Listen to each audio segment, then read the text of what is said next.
Morning all ഫണ്ണേരിയയിലേക്ക് സ്വാഗതം. രാവിലെ അതേണ്ട cleaning കഴിഞ്ഞ് മുറ്റമൊക്കെ തൂത്ത് നല്ല അടിപൊളിയാക്കിയില്ലേ. തുണിയൊക്കെ നനച്ച് എല്ലാം വിരിച്ച് നല്ല നീറ്റാക്കി ഇട്ടേക്കുക. കുട്ടപ്പൻ ദേ രാവിലെ ഇരുന്ന് തക്കാളി തീറ്റിയാ. ദേ കുട്ടപ്പൻ തക്കാളിക്ക് തിന്നുവാണോ? പിന്നെ ദേ പാത്രം നിരന്ന് കിടക്കുക. ഒരറ്റത്തുനിന്ന് തുടങ്ങണം ഇനി കഴുകാൻ. പാത്രമെല്ലാം കഴുകി എല്ലാം ദേ നീറ്റാക്കി. ഇന്ന് നമ്മുടെ മീൻകാരൻ ചേട്ടൻ കുറേ ഐറ്റം മീനുണ്ടായിരുന്നു. ഇപ്പം ഇന്ന് കിട്ടിയത് മങ്കടയാണ്.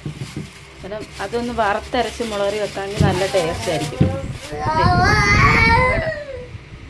പിന്നെ ഇച്ചിരി തോരൻ വെക്കാൻ കുറേ ഐറ്റം ഇന്നലെ മേടിച്ചുകൊണ്ട് തന്നായിരുന്നു ചേട്ടന്. ബീട്രൂട്ട് തോരൻ വെക്കാം, എന്നിട്ട് കോവയ്ക്കാൻ മെഴുക്കും വരട്ടാം. ഇന്നത്തെ സ്പെഷ്യൽ ഇതൊക്കെയാണ്. ഇവിടെ വന്നിരിപ്പുണ്ട് മേർലിയേയും കളിപ്പിച്ച്. മേർലിയാണെ മീൻ വെട്ടുന്നേ നോക്കി ഇങ്ങനെ ഇരിക്കുക, മീൻ തലയും കൊണ്ട് ഓടാനായിട്ട്. അല്ലേ പൂട്ടി? ഇന്നത്തെ വിശേഷങ്ങൾ ഇതൊക്കെയാണ്. അടുത്ത വീഡിയോ ആയിട്ട് നമുക്ക് ഉച്ചയ്ക്ക് കാണാം. ബായ്.